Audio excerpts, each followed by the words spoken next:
welcome to the stream. My name is Lee, and I know we're starting way late. Let me just...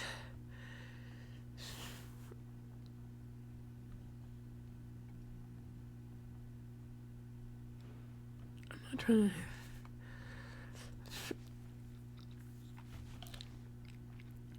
to...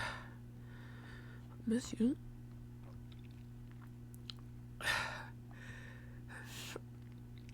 That's it.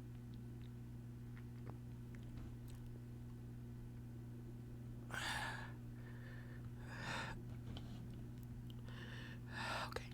It's fine. It's fine. It's fine. It's fine.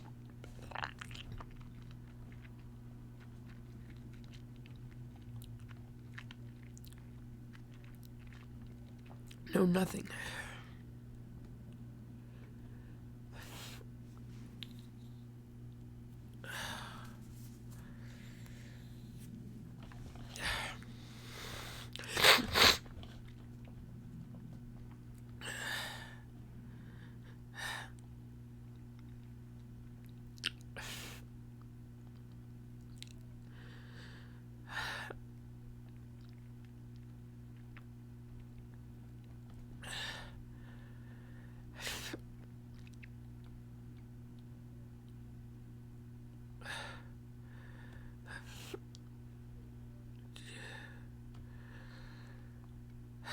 I thought you... Or at least...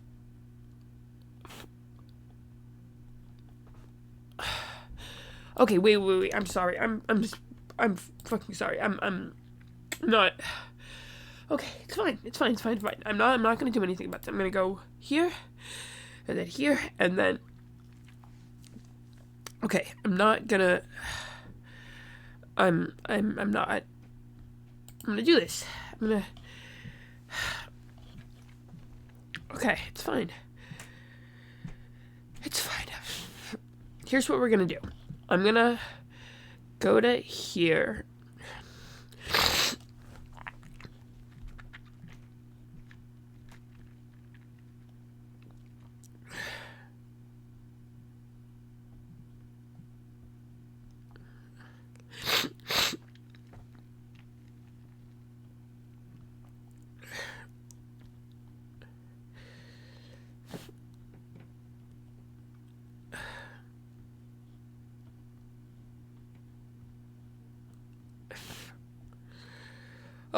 Okay, here's what we're gonna do. We're gonna go to, no, we're gonna go on going live now. Hi. I'm not gonna not stream today. I'm gonna have a very short stream, but we're gonna stream. Okay, sorry, I'm late.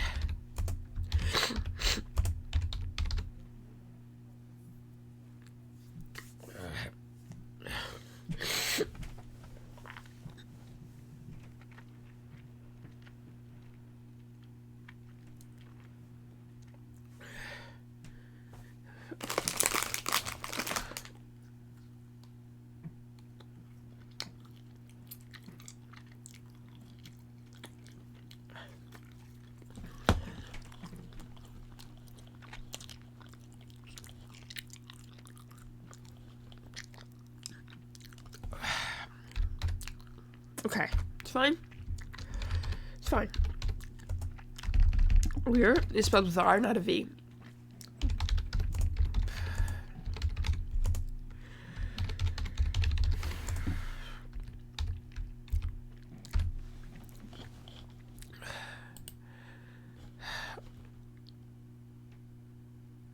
Hi.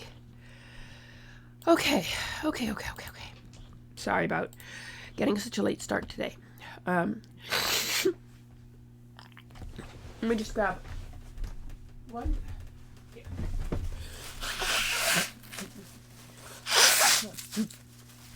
It's gonna be a shorter stream today because I got back late, and I started late because of unnecessary drama. Yeah, unnecessary drama is the best way to put it. So this Friday, which is tomorrow, we're starting Blue Box. No, not Blue Box Con. Virtual Greyhawk Con. it's pretty awesome, and huh.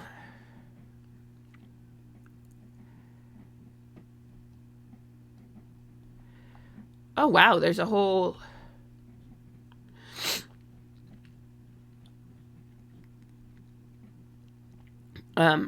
interesting stuff you can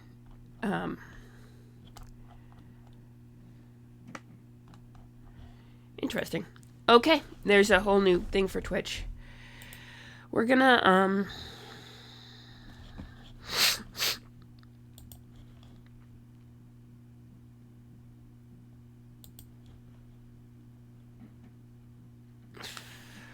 okay. We are gonna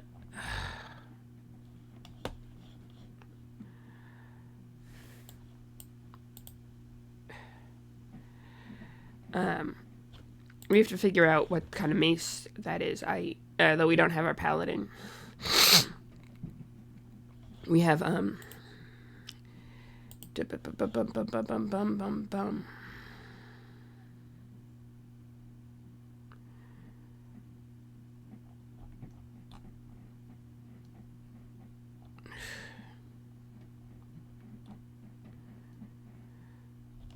okay. I am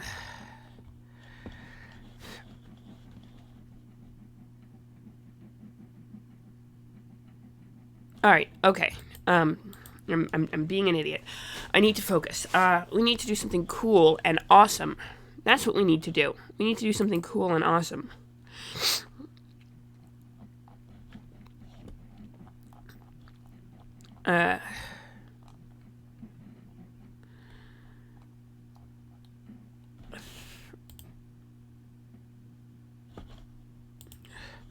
Okay, that's Greyhawk's. You know what we're gonna do? We're gonna fix this Grossengrottle thing. I know we're doing, I didn't change the thing, did I?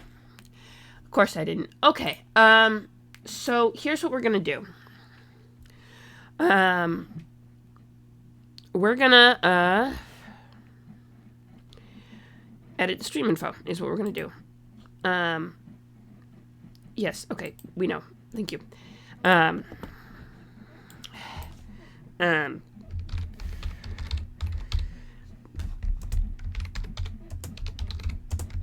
we're gonna edit stream info. We're gonna edit the stream info, and we're going to, Twitch. I need, here's what we're gonna do. We're gonna find, okay.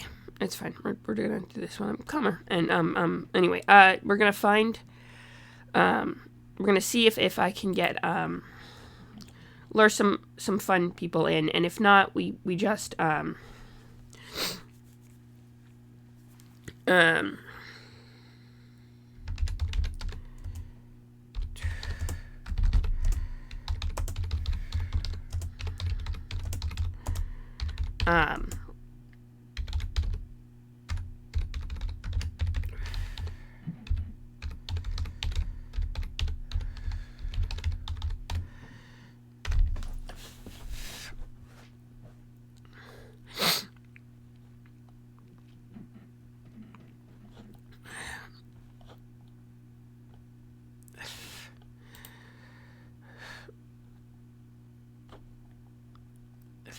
okay.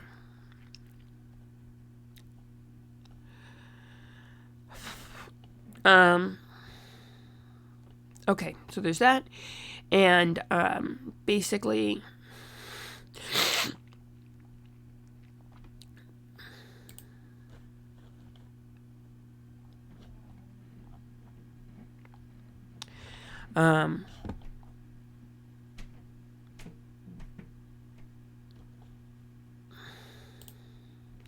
okay, basically our plan is go one more thing, and then I promise we will do actual stuff. We'll go to actual I bet there's all sorts of cool stuff going on.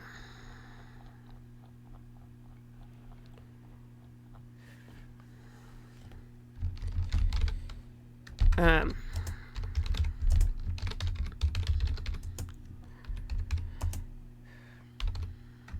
okay. Here's what we're gonna do. After we do this.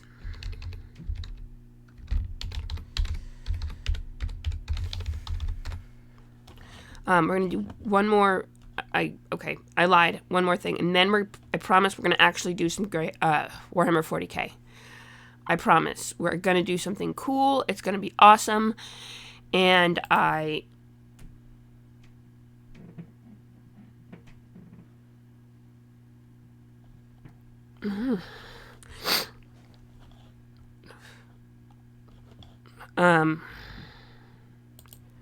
Fair enough, I guess.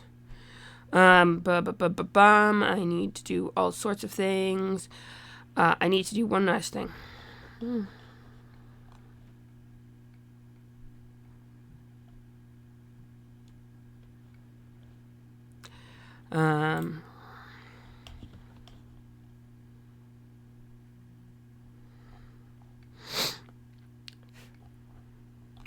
Oh, wow.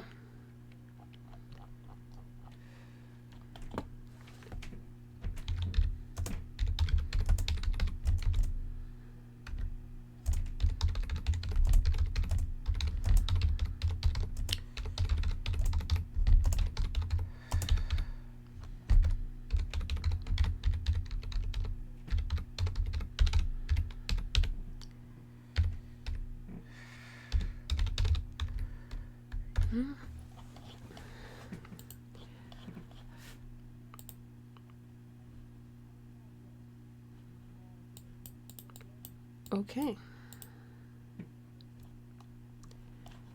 All right. I'm associated with, and I guess there aren't kind of people I'm not associated with. No, Alright. I guess they're more important than I am. Okay.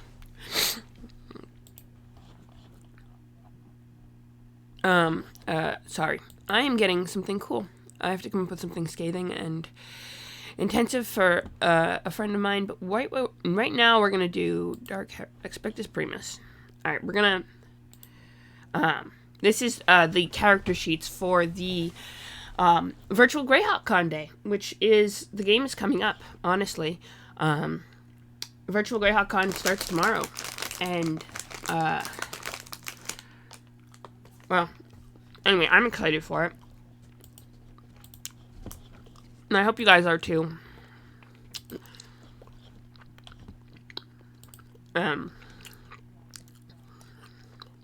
Alright. You know what we're gonna do?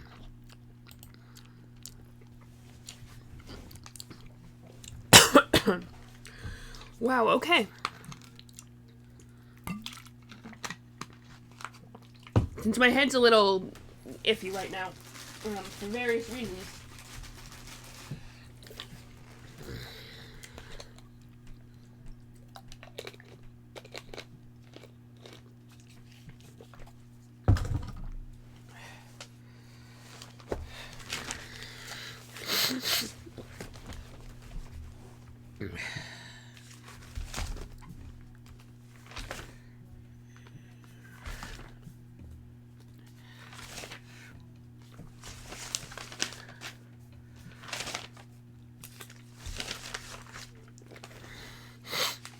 Okay.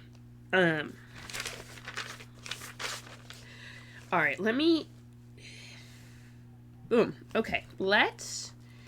alarm map. Okay. Why don't we do that then? So, I don't know if you know this. This is my notebook. Back when I started doing the stream, I would, back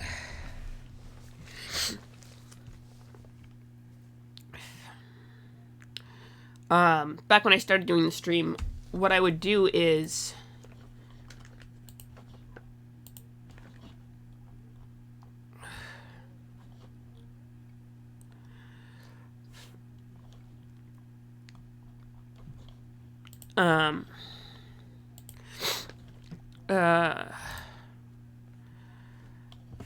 oh, wow.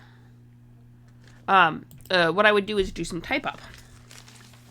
Because I started on the Expectus Primus before any of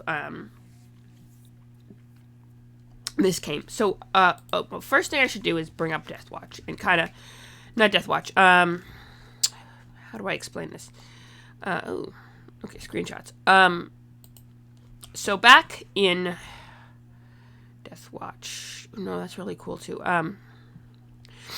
Back in the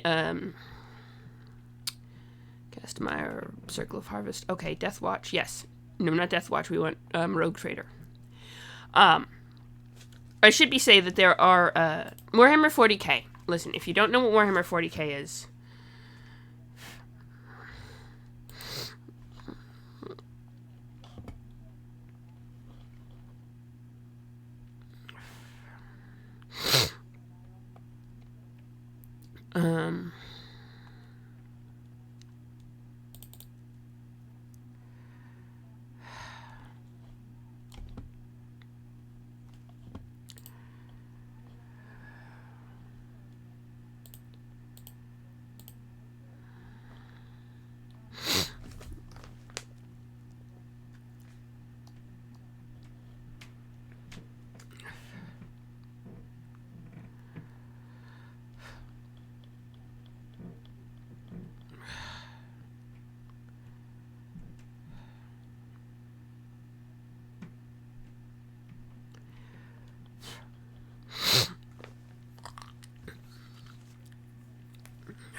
all right.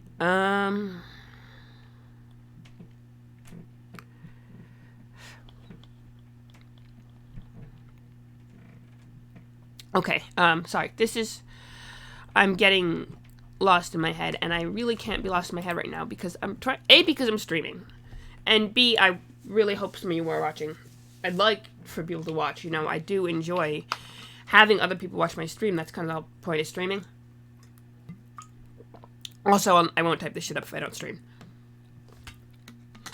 That's why I do streaming, the type up specifically. But, oh, dang, I didn't do the thing. Oh, so, cool beans. Let me do a thing real quick. Let me get settled. Nope, not that one, not that one, not that one. It's, that one. Cool beans. Okay. They changed the layout of the stream, so it's harder for me to find stuff now, but that's okay. But yeah, Fantasy Flight Games. You can buy versions of this on, a version of this which is pretty much identical to this, except that Fantasy Flight Games got, lost the licensing rights to publish anything to do with Warhammer 40k because of a fallout back in 2017. Okay, fair. I didn't realize Warhammer 40k was so cool. I would have loved to have, figured this out earlier. But my point on all this was there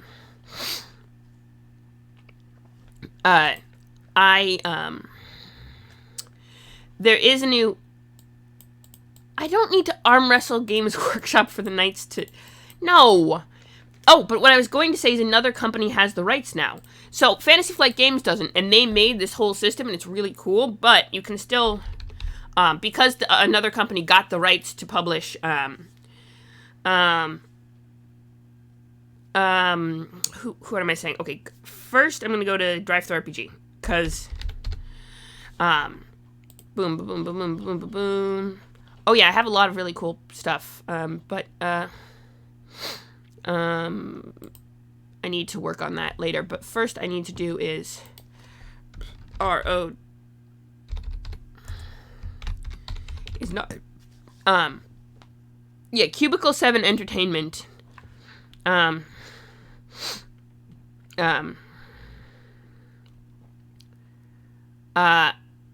so Cubicle 7 probably the same way. I mean, I don't think that. Here, let me do this. And put it in chat. I don't think so. Cubicle 7 Entertainment got the rights to do. Fudge. Sorry. Yeah. Cubicle 7 Entertainment got the rights to Warhammer 40K role-playing games. I don't know. I think they probably got the rights after the fallout between Games Workshop and Fantasy Flight Games. I'm not sure, but they've been publishing all of the old Fantasy Flight games. And actually, you know what? We're going to do a little meta dive here. Cubicle 7 Entertainment. We're doing a little bit of meta dive because, let's see. Okay. About us. Here we go. Oh! They're behind Warhammer Age of Sigmar Soulbound role-playing game, Wrath and Glory role-playing game, Warhammer Fantasy Roleplay 4th Edition, Doctor Who, One Ring. Okay, so they are behind at least part of the Age of Sigmar. I know you hate Age of Sigmar. I know you have a burning passion against it, so, there's that.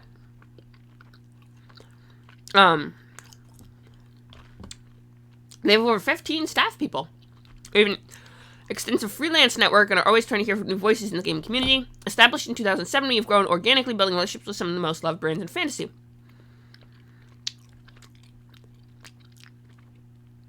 Our extensive catalog of games continues to grow. For most up-to-date information, follow us on Facebook, Twitter, Instagram. Time for a newsletter.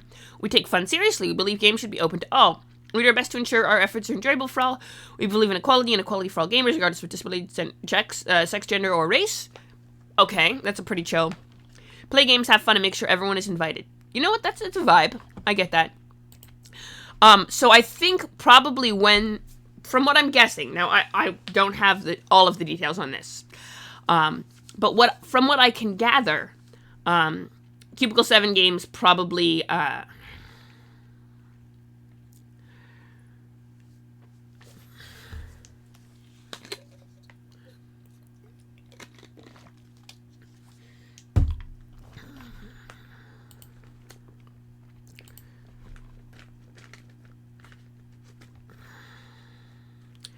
I would say Cubicle 7 Games probably got the rights to the old stuff when they got Wrath and Glory. Because here, yeah, see, Wrath and Glory is the new one, the new role-playing game that they invented to sort of replace. Here's an interesting question. So, Warhammer 40K. Wrath and Glory. I'm looking on the Cubicle 7 website. There's a method behind my madness here. I'm trying to understand the meta a little bit better, because hell, we're here now. I might as well, unless you really object to trying to dig into the meta of why the Warhammer games are, how the rights worked. Let me just check something real quick. Alright? I know it's a little, PDF only. Okay, Wrath and Glory. So 40K. This is all Warhammer 40K stuff. Wrath and Glory. Yeah, it's all Wrath and Glory. So their website is all Wrath and Glory. But on DriveThruRPG.com, they're selling copies of Rogue Trader, of the older stuff, of Rogue Trader, Dark Heresy, etc. So I think they probably acquired the rights to all the old games when they signed the deal with, what's the technical term? The Games Workshop for the rights to do a Warhammer 40K role-playing game. They probably got the rights to the Warhammer 40K games that had already been published by, Fantasy Flight Games originally. And I think they're just still letting people buy copies because a lot of people still really like the copies, and they either it's a shrewd business decision because they can make money off this game without having to remake it, or B, it's a a decision to let content still be available to fans through legal means because people still want this game. Or it could be a little combination of both. I mean, the idea behind capitalism is it not that that shrewd business decisions also help and provide better products and services for everyone. That you can have both, that providing better products and services for people also brings you profit because that's how the synergy is supposed to work. It doesn't work like that. And more often than not, you just rip people off, and you can make more money ripping people off, so people do, and then it gets ugly. But in any case, I'm appreciative of having the available to buy them. I feel bad not buying them from Fantasy Flight Games, but, I don't know what the little deal is with this. Hang on. I got some sort of weird...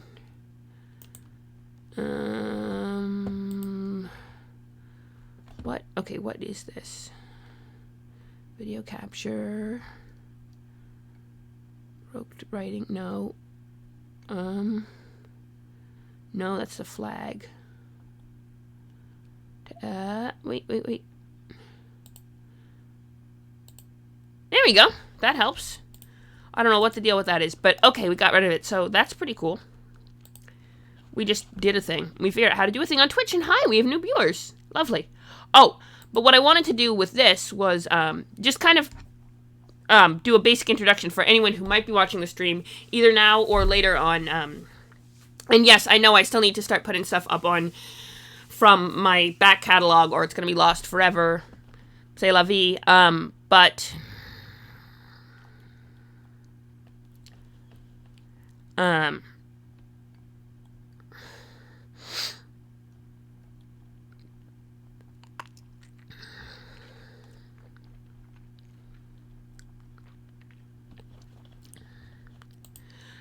what was I gonna say?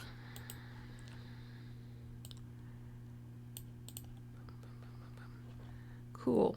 Rory, Vivi. Okay, cool. What was I was gonna say something important. I had a whole jiggy what's it. And I got distracted. Rogue Trader? Yeah. Rogue Trader is awesome. I don't know about Wrath and Glory. I've never played it. But yeah, Rogue Trader is pretty cool. So I'm glad we can still buy like all the little cool supplements that they published over the years. But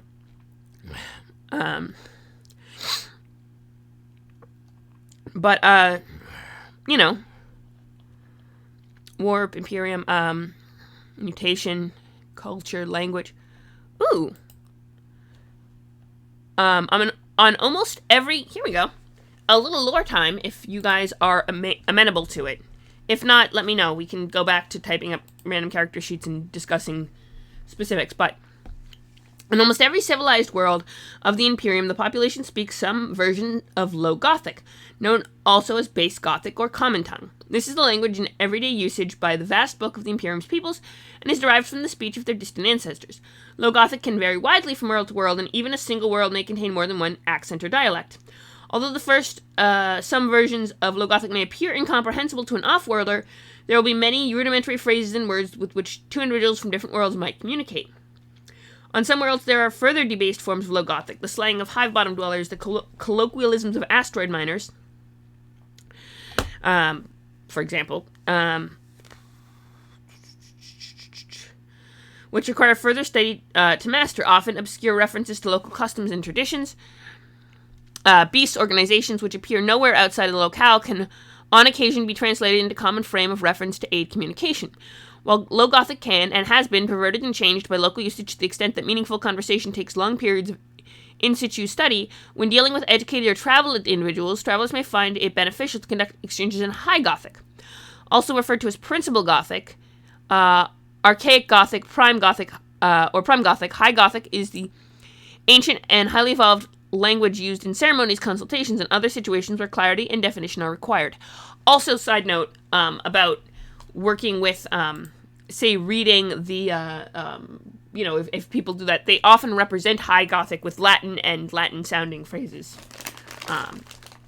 as a way to kind of cue you in. Robert Smith Gothic. Mm-hmm.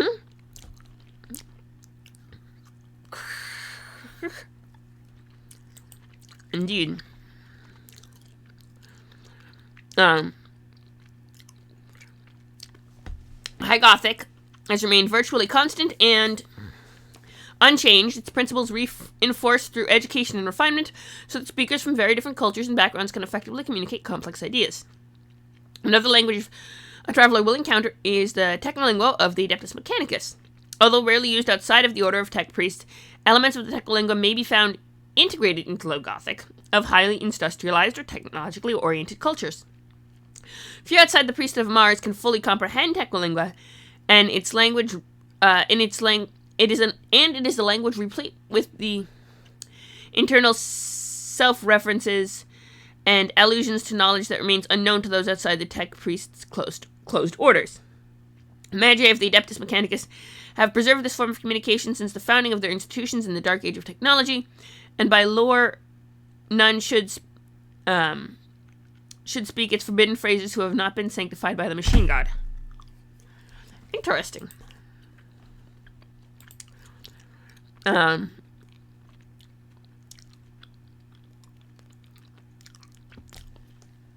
There are at least as many ways of life in the Imperium as there are planets. And the most populous of worlds sport a staggering number of subcultures, from those steeped in rarefied nobility to those in grinding poverty. On many worlds, the two live cheek by jowl, while on others, the upper echelons of society maintain willful ignorance of those outside their pampered existence.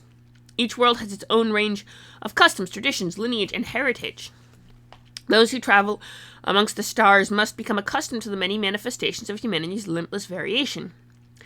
Since the colonization of space began, human populations have been exposed to all manner of extreme environmental conditions. Most long-established human worlds have populations with distinctive physical traits such as dominant hair color, body shape, or height. Extreme cases of physical adaptation have produced mutant populations that are no longer human. Some are so heinously corrupted in mind and soul that the Inquisition considers them too dangerous to live and ruthlessly purges whole worlds for resettlement. The position of mutants varies within the Imperium from world to world. On many primitive worlds, they are slain as soon as they are born. On more technologically advanced worlds, they may be permitted to live, but rarely enjoy the rights of the world's other subjects. On many worlds, they are segregated from the normal population, outlawed, or forbidden to live in certain areas. Generally speaking, they form a huge, downtrodden portion of the Imperium. Their dissatisfaction occasionally erupts as rebellion, and revolts occasionally allow mutants to take control of planets and even groups of planets for a short period. Usually, however, retaliation is swift and merciless. Mutation is widely regarded as a mark of deviance that should be suppressed. However, some mutations are not apparent immediately, such as case of mutiny rise to the position of social and military prominence. When this happens, individuals may be powerful enough to maintain their position despite generally known or widely rumored mutation. Abhumans are creatures evolved from human stock, but changed or mutated to a greater or lesser degree. They differ from ordinary mutants in that they conform to a recognizable physical standard, breed true, and are no more prone than normal humans to further mutation. So that's the craziness. Once you get the adaptation going and it sticks on a large population, then you can't call them mutants anymore because they're, once it's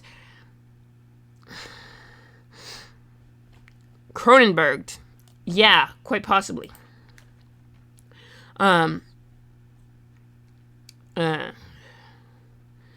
There are many millions of these creatures living within the Imperium, and they are tolerated or exploited by the authorities very much like the rest of the population. It is rare for abhumans to reach positions of power within the Imperium's hierarchy, and many forms are subject to popular derision, fear, or prejudice. They are recruited into armies, fleets, and other services, although not the Space Marines. In the institutions such as the Imperial Guard, they are often placed within distinct groups and segregated from other humans. The only means of communicating over interstellar distances is afforded by astropaths. Astropaths are capable of sending telepathic messages across space, and they can receive messages sent by other astropaths if their mind are correctly attuned.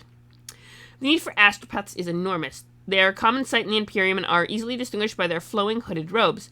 They do not mingle with ordinary men except when duty dictates, and the privacy of their sanctums on worlds and aboard ships are sacrosanct areas made inviolable by imperial law. I know what that word is, I just don't know how to pronounce it. Astropaths, I know about David Cronenberg, or at least I think David Cronenberg was the director of the movie, if I remember correctly. But yes, I know about the movie with the fly melding. Astropaths, yes, serve in the fleet as shipboard and planetary communicators. They also serve in the Imperial Guard, the Inquisition, the Adeptus Ministorum, the Space Marines, and throughout the Adeptus Administratum. Confidentiality can still be assured, as an astropath need not understand a message to transmit it. In this way, with various secret languages, codes, and ciphers, covert orders, and other sensitive information can be passed across the galaxy without anyone other than the intended recipient understanding its contents. The Imperial commanders of distant worlds must have astropaths if they are to communicate with the rest of the Imperium. Similarly, astropaths are an essential part of civilian life, working for commercial shippers and anywhere where interstellar communication is needed. The vast body of the Adeptus Astrotelepathica makes up a network of covering almost the entire Imperium, facilitating the transfer of information from one end of the galaxy to the other. Although the range of a single astropath is not vast, only several light years, by means of rebroadcasting a message via a relay of other astropaths, communication can be theoretically sent from one corner of the Imperium to the farthest flung reaches. However, as with everything associated with the warp, telepathy is an erratic process. Like the Astronomicon, an astropathic message is affected by the currents and storms of the warp. Messages may take days or weeks to traverse the distance or even wander off course and be picked up by the wrong receiving astropath. It has been known for messages to be delayed by many years, even decades, so that a plea for help or a report of war may only come to light long after any aid would be useful or a campaign has been lost. No ordinary psyker could transmit a message through the warp, nor could he receive a telepathic message over such vast distances. Astropaths only gain this ability as a result of their many years of training, accumulating in a special ritual which combines some of the Emperor's own power with their own. It's an awkward sentence, but I know what they mean. This ritual, known as soul binding, brings the mind of the psyker close to the psychic greatness of the Emperor. In the process, some of the Emperor's vast energy is transferred to the astropath. This transference of energy is traumatic for the psyker. Not all survive, despite years of preparation. And not all those who survive retain their sanity. Even the survivors suffer damage to sensitive nerves of the eye, so that almost all astropaths are blind. In fact, their increased psychic skills tend to make up for this loss of sight, so that they would not appear blind if it were not for their distorted, sunken, empty eye sockets. I don't actually know who the scientist was in The Fly. I've not seen the movie directly. I've heard of it secondhand, but not seen it directly. I just want to check something. We're gonna do a thing. Hang on. First thing is to do this. You know what? This needs to just stop existing. Remove. Yeah, it does not need to exist.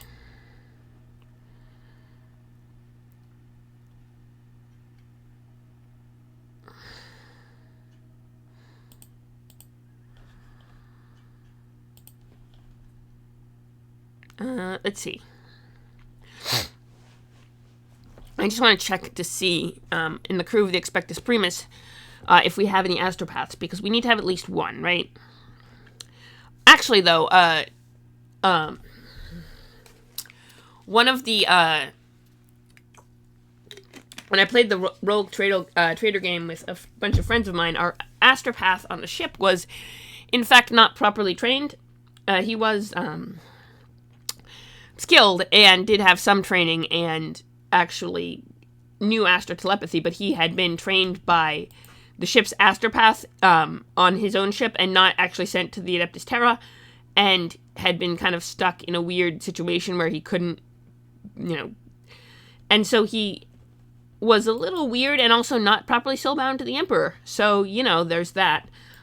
He managed to get his psychic powers properly. Like, he managed to send and receive astropathic messages, but he was prone to... basically, he was just a little weird. But, he was also the only one they had that was an astropath, so they made it work. But, Arch Militant, Hamish, Caesarea, right. Jarion, Terra, right. Verena Stevenson, and Explorers on board. Terena, okay, she was, we actually managed to get the lore set up. She was actually on board the whole time. Rosevoila, Asphedius, Explorer, Seneschal, Finnick. Right. Finnick. Sorry. This is my,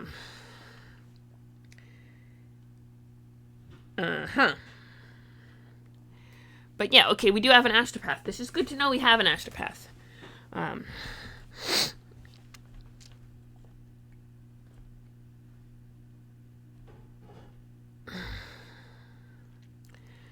I mean, I feel like only one astropath on board is probably not the greatest, right? That's probably... I feel like having more than one astropath on board would be a good idea.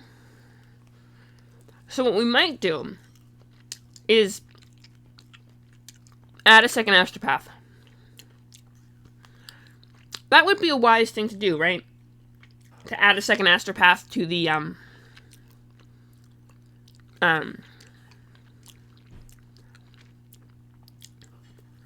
our crew. Come up with some sick lore. What we could do with that is, well,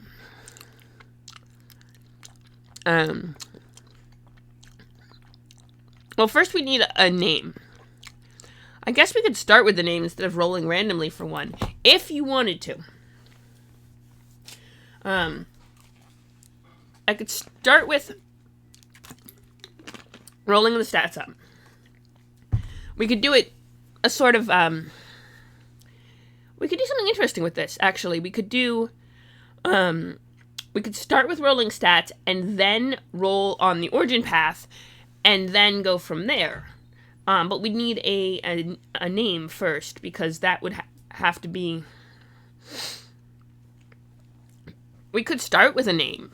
Usually we roll randomly for names, or I make the entire character and have one of you guys name them, but we could hypothetically start with the name of the second astropath, then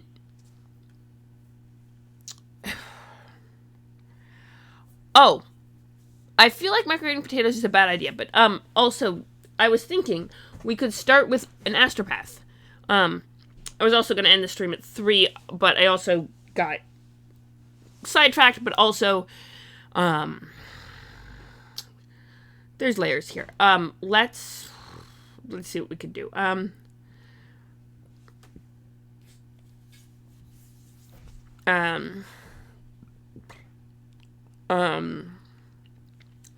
But yeah, if you could come up with a good name for an astropath, we do a name, we could do something completely random.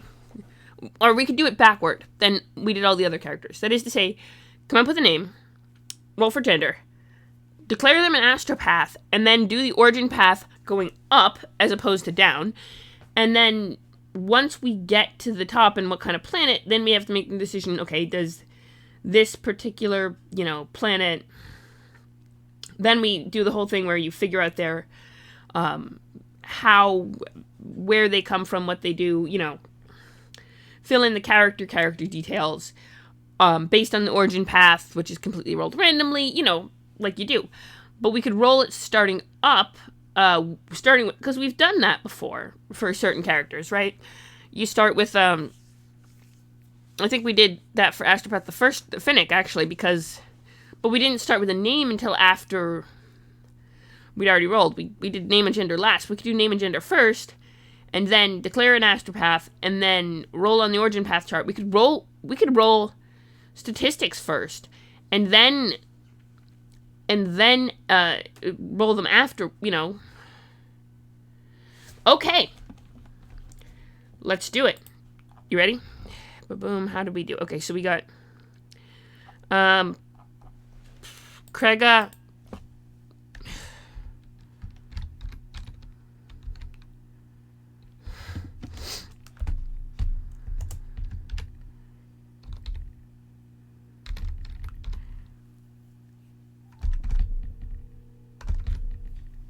Okay. Do you have a particular thought on gender and or sexuality, or should we roll for it? Because that's a interesting question. So we have that. We have... Let me start with ballistics, weapon skill, strength, right? Or maybe we'll...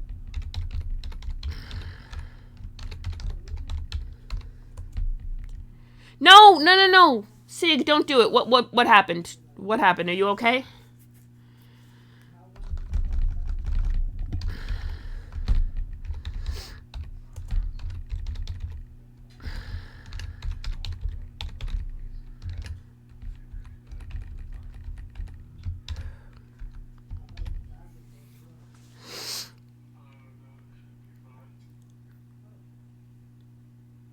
Here's...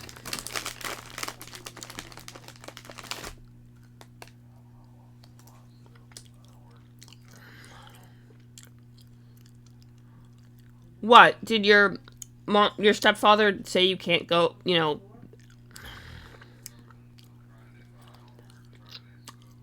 Alright. Here's what we're gonna do. I was gonna end the stream at 3 anyway. So here's how we're gonna play this. I'm gonna... Oh, fuck. Alright. Plan C, I guess.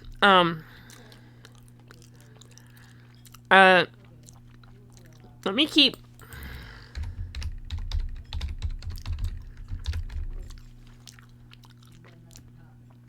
Let me...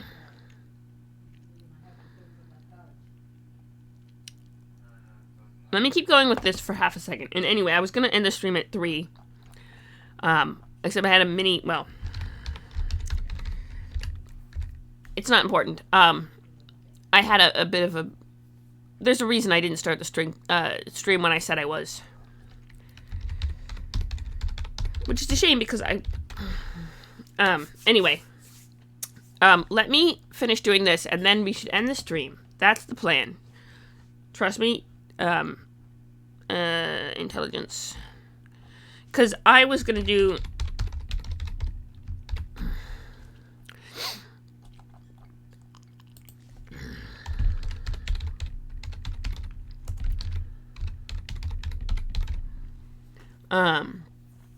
Okay, secondary astropath, because we'd agreed on that. And then we're gonna... Willpower, intelligence, perception, willpower.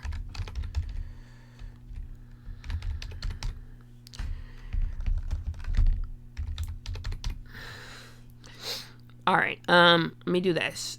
And then fellowship. But now that we have this going... We have a place to start the next time I do a Warhammer 40k stream, which probably after Virtual GreyhawkCon I'll have to do at least a few. And this stream was kind of doomed from the start, honestly, given how, but I wanted to at least do a little bit of a stream, which I think fair. Let me do this. Save that.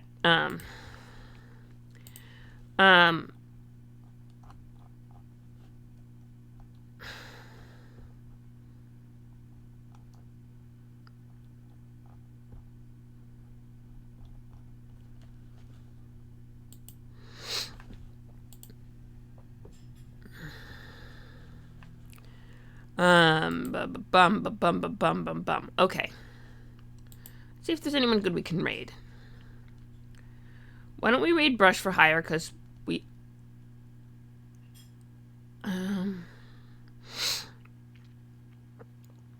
Let's raid...